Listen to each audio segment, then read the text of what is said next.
नमस्कार फ्रेंड्स, मी डॉक्टर अश्विनी. मी एक आयुर्वेदिक डॉक्टर आहे. त्यासोबतच पंचकर्म कन्सल्टंटसुद्धा आहे. मी गेले 8 वर्ष आयुर्वेद प्रॅक्टिस करत आहे. मी या चॅनलमध्ये ज्याचं नाव आहे ब्युटी विथ डॉक्टर अश्विनी, यामध्ये आपल्याला आयुर्वेद आणि ब्युटी रिलेटेड सर्व माहिती सांगणार आहे. सर्वप्रथम मी आपल्याला आपल्या शरीराबद्दल काही बेसिक माहिती सांगणार आहे. आपलं शरीर 3 दोष म्हणजे वात, पित्त आणि कफ, त्यासोबतच 7 धातू म्हणजे रस, रक्त, मांस, मेद, अस्थि, मज्जा आणि शुक्र, त्यासोबतच 3 मल म्हणजे मल, मूत्र आणि स्वेद यांनी बनलेलं आहे. हे जे 3 मल आहेत म्हणजे मल, मूत्र आणि स्वेद, हे 3 मल रोजच्या रोज आणि वेळोवेळी शरीराबाहेर जाणं फार गरजेचं आहे.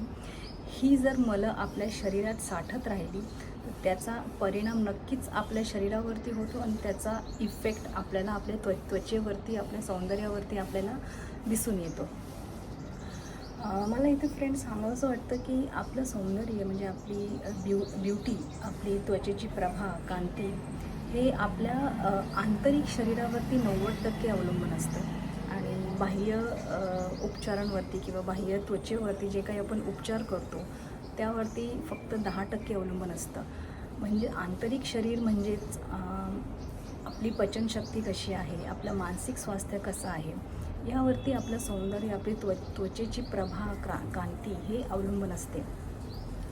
उदाहरणार्थ बरेच स्त्रिया आणि पुरुष बाह्य उपचारवर जास्त फोकस करताना आपल्याला दिसून येतात त्वचेवरती. पण ते बाह्य उपचार थांबले की काही दिवसानंतर किंवा काही काळानंतर आपल्याला त्वचा परत पूर्ववत स्थितीमध्ये येताना दिसते किंवा आपलं सौंदर्यावरती आतून काम झालेलं नसतं.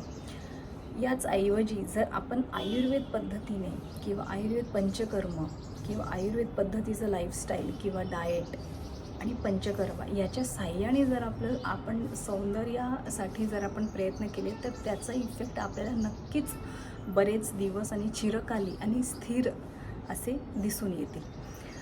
आयुर्वेदमध्ये सौंदर्य या बाबतीत सांगताना मला स्त्रियांसाठी विशेष सांगावंसं वाटतं की स्त्रियांचं सौंदर्य आणि स्त्रियांची ब्युटी हे स्त्रियांचे त्वचेची कांती, प्रभा हे विशेषतः त्यांची जी मासिक पाळी आणि पिरियड्स ज्याला आपण म्हणतो त्यावरती 90% अवलंबून असते.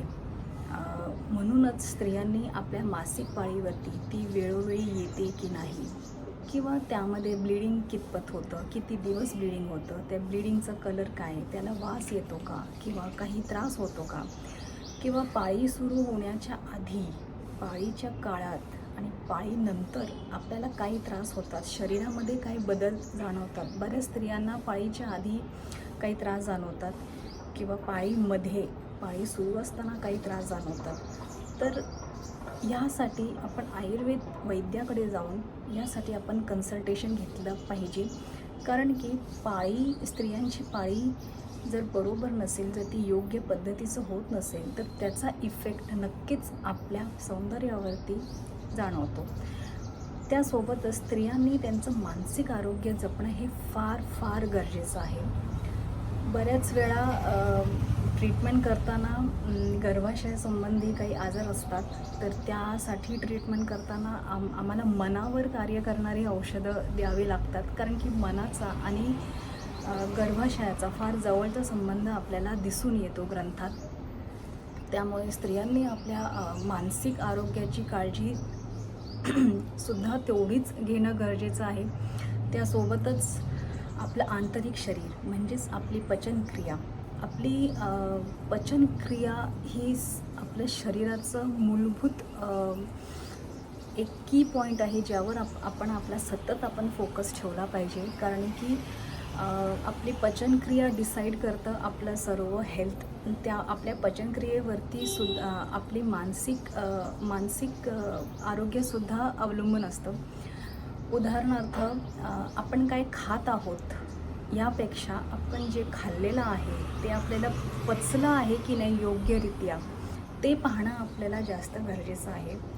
उदाहरणार्थ एखादा कष्ट करणारा माणूस आहे, तो वडापाव खातो बऱ्याचदा आठवड्यातून 2दा-3दा वडापाव किंवा काही बाहेरचं खाणं-पिणं त्याच्या आपल्या आहारात दिसून येतं, पण त्याचं स्वास्थ्य किंवा त्याला काही आजार आहेत असं आपल्याला दिसून येत नाही. पण त्यासोबतच एक व्यापारी असेल जो मानसिक ताणतणावामध्ये व्यापार करतो आहे आणि त्यासोबतच घरचं सात्विक अन्न खात आहे.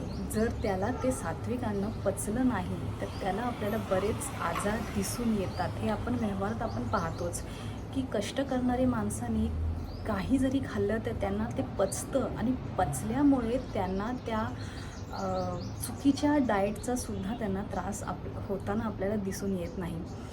त्यासोबतच जी माणसं कष्ट करत नाही किंवा ज्यांचा शारीरिक व्यायाम कमी आहे किंवा ज्यांना मानसिक ताणतणाव आहे, बिझनेसमॅन म्हणा किंवा आजकाल सर्वच फील्डमध्ये आपल्याला मानसिक ताणतणाव दिसून येतो.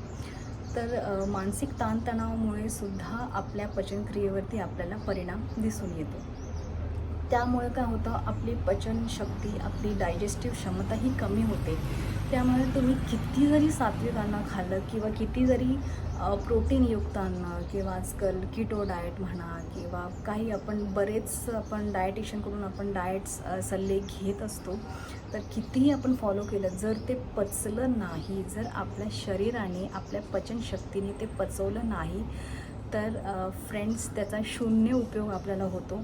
त्या डाएटचा काही परिणाम दिसून येत नाही. फ्रेंड्स, माझ्याकडे बरेच पेशंट असे येतात जे खूप वेगळ्या पद्धतीचे डाएट फॉलो करूनसुद्धा त्यांचं वजन कमी होत नाही किंवा जो काही त्रास आहे तो कमी होत नाही.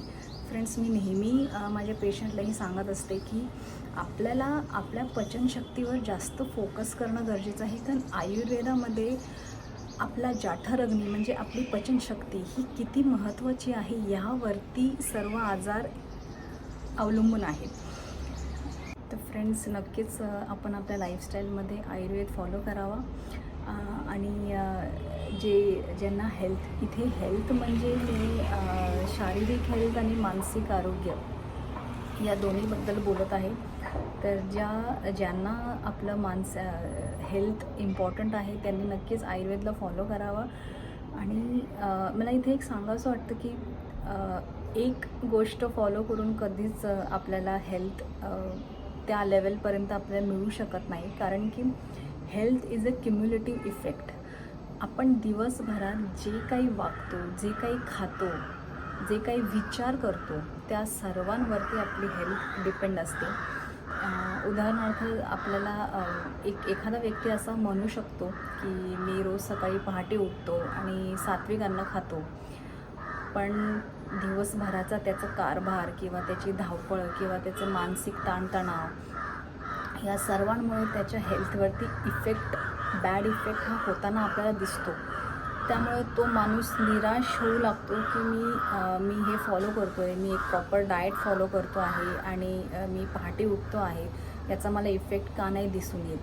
तर फ्रेंड्स, जिथं आपण अर्धा ग्लास स्वच्छ पाण्याने भरतो आहे तिथेच अर्धा ग्लास आपण काळ्या पाण्याने सुद्धा आपण भरत असतो. तर त्यावर सुद्धा आपण फोकस केला पाहिजे.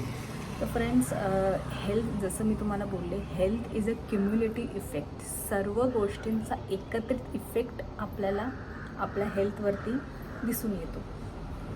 तर फ्रेंड्स, ही माहिती होती. काही आयुर्वेदांनी आपल्या हेल्थबद्दल काही डाऊट्स असतील किंवा काही प्रश्न असतील तर नक्की कमेंट करा. आणि एक मला ब्युटीबद्दल मी छोटी टिप देऊन जाते की आपली ब्युटी स्त्रियांसाठी ह्या विशेष टिप आहे.